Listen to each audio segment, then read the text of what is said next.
اکیلی عورت کر بھی کیا سکتی تھی؟ اس کی خوش نصیبی صرف اتنی تھی کہ اسود عورتوں کا دل دادا تھا۔ اس نے اپنے حرم میں 20 عورتیں رکھی ہوئی تھیں۔ اسے تحفے میں بھی نوجوان لڑکیاں ملا کرتی تھیں۔ وہ ہر وقت عورت اور شراب کے نشے میں بدمست رہتا تھا۔ رسول اکرم صلی اللہ علیہ وآلہ وسلم کے بھیجے ہوئے قیس بن حبیرہ چوری چھپے سفر کر کے اور بھیس بدل کر صنعاء پہنچے۔ اسود نے صنعاء کو اپنا دارالحکومت بنا لیا تھا۔ ادھر دور بن یحنس ایک مسلمان سردار کے ہاں خط لے کر پہنچ گئے۔ اس مسلمان سردار نے یہ یقین تو دلایا کہ وہ ایسے چند ایک مسلمان سرداروں کو اکٹھا کر لے گا جنہوں نے دل سے اسود کی اطاعت قبول نہیں کی، لیکن اسود کا تختہ الٹنا ممکن نظر نہیں آتا تھا، کیونکہ وہ صرف بادشاہ ہی نہیں، یمن کے باشندے اسے اپنا نبی مانتے تھے۔ قیس بن حبیرہ ایک ایسے ٹھکانے پر پہنچ گئے جہاں رسول کریم صلی اللہ علیہ وآلہ وسلم کے شیدائی مسلمان موجود تھے۔ ان مسلمانوں نے بھی وہی بات کہی جو مسلمان سردار نے کہی تھی، لیکن ان مسلمانوں نے ایسی کوئی بات نہ کہی کہ وہ اس زمین دوز تحریک میں شامل نہیں ہوں گے۔ انہوں نے پرعزم لہجے میں کہا کہ وہ خفیہ طریقے سے وفادار مسلمانوں کو اکٹھا کر لیں گے۔ ہم اس جھوٹے نبی کو ختم کرنے کے لیے زیادہ انتظار نہیں کر سکتے۔ ایک مسلمان نے کہا، جو وقت گزرتا جا رہا ہے اس کی مقبولیت میں اضافہ ہوتا چلا جا رہا ہے۔ کیا تم لوگ یہ نہیں سوچ سکتے کہ اس شخص کو قتل کر دیا جائے؟ قتل کون کرے گا؟ ایک اور مسلمان نے پوچھا۔ اور اسے کہاں قتل کیا جائے گا؟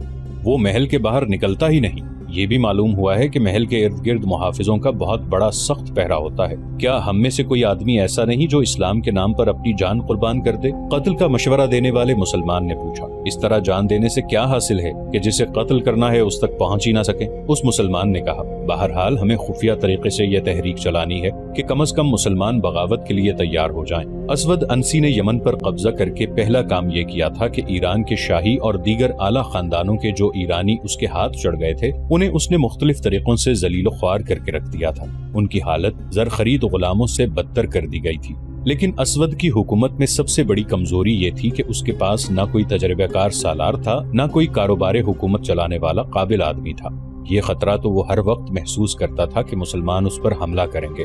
وہ خود عسکری ذہن نہیں رکھتا تھا۔ اس کمی کو پورا کرنے کے لیے اسے ایرانیوں کا ہی تعاون حاصل کرنا پڑا۔ اس کے سامنے 3 نام آئے۔ ان میں ایک ایرانی نام قیس بن عبد یغوث کا تھا جو بازان کے وقتوں کا مانا ہوا سالار تھا۔ دوسرے 2 حکومت چلانے میں مہارت رکھتے تھے، ایک تھا فیروز اور دوسرا دازویہ۔ فیروز نے اسلام قبول کر لیا تھا اور وہ صحیح معنوں میں اور سچے دل سے مسلمان تھا۔ اسود نے قیس بن عبد یغوث کو سالار اعلیٰ بنا دیا اور فیروز اور دازویہ کو وزیر مقرر کیا۔ تینوں نے اسود کی وفاداری کا حلف اٹھایا اور اسے یقین دلایا کہ وہ ہر حالت میں اس کے وفادار ہوں گے۔ ایک روز فیروز کہیں باہر گھوم پھر رہا تھا کہ ایک گداگر نے اس کا راستہ روک لیا اور ہاتھ پھیلایا۔ تو مجھے معذور نہیں نظر آتا، فیروز نے اسے کہا۔ اگر تو معذور ہے تو تیری معذوری یہی ہے کہ تجھ میں غیرت اور خودداری نہیں۔ تو نے ٹھیک پہچانا ہے۔ گداگر نے اپنا ہاتھ پیچھے کرتے ہوئے کہا، میری معذوری یہی ہے کہ میری غیرت مجھ سے چھن گئی ہے، اور میں دیکھ رہا ہوں کہ تیری بھی یہی معذوری ہے۔ میں نے بھیک کے لیے ہاتھ نہیں پھیلایا، میں اپنی غیرت واپس مانگ رہا ہوں۔ اگر تو پاگل نہیں ہو گیا تو مجھے بتا کہ تیرے دل میں کیا ہے؟ فیروز نے گداگر سے پوچھا۔ میرے دل میں اللہ کے اس رسول کا نام ہے جس کا تو شیدائی ہے۔ گداگر نے فیروز کی آنکھوں میں آنکھیں ڈال کر کہا، اگر اسود انسی کی شراب تیری رگوں میں چلی نہیں گئی تو میں جھوٹ نہیں کہہ رہا کہ تو نے دل پر پتھر رکھ کر اسود کی وزارت قبول کی ہے۔ فیروز نے ادھر ادھر دیکھا۔ وہ سمجھ گیا کہ یہ مدینہ کا مسلمان ہے، لیکن اسے یہ بھی خطرہ محسوس ہوا کہ یہ اسود کا کوئی مخبر بھی ہو سکتا ہے۔ مت گھبرا فیروز، گداگر نے کہا، میں تجھ پر اعتبار کرتا ہوں، تو مجھ پر اعتبار کر۔ میں تجھ کو اپنا نام بتا دیتا ہوں، قیس بن حبیرہ۔ مجھے رسول اللہ صلی اللہ علیہ وآلہ وسلم نے بھیجا ہے۔ کیا تو سچ کہتا ہے کہ رسول اللہ صلی اللہ علیہ وآلہ وسلم نے تجھے میرے پاس بھیجا ہے؟ فیروز نے اشتیاق سے پوچھا۔ نہیں، قیس نے کہا، رسول اللہ صلی اللہ علیہ وآلہ وسلم نے یہ کہا تھا کہ وہاں چلے جاؤ، اللہ کے سچے بندے مل جائیں گے۔ تجھے کس نے کہا ہے کہ میں سچا مسلمان ہوں؟ فیروز نے پوچھا۔ اپنے رسول صلی اللہ علیہ وآلہ وسلم کا نام سن کر رسالت کے شیدائیوں کی آنکھوں میں جو چمک پیدا ہو جاتی ہے وہ میں نے تیری آنکھوں میں دیکھی ہے، قیس نے کہا۔ تیری آنکھوں میں چمک کچھ زیادہ ہی آ گئی ہے۔ فیروز نے قیس سے کہا کہ وہ چلا جائے۔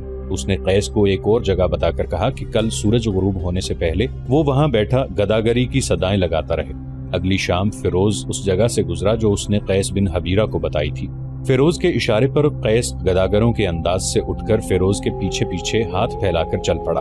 رسول خدا صلی اللہ علیہ وآلہ وسلم تک پیغام پہنچا دینا کہ آپ صلی اللہ علیہ وآلہ وسلم کے نام پر جان قربان کرنے والا ایک آدمی اسود انسی کے سائے میں بیٹھا ہے۔ فیروز نے چلتے چلتے ادھر ادھر دیکھے بغیر دھیمی سی آواز میں کہا، اور میں حیران ہوں کہ اتنی جنگی طاقت کے باوجود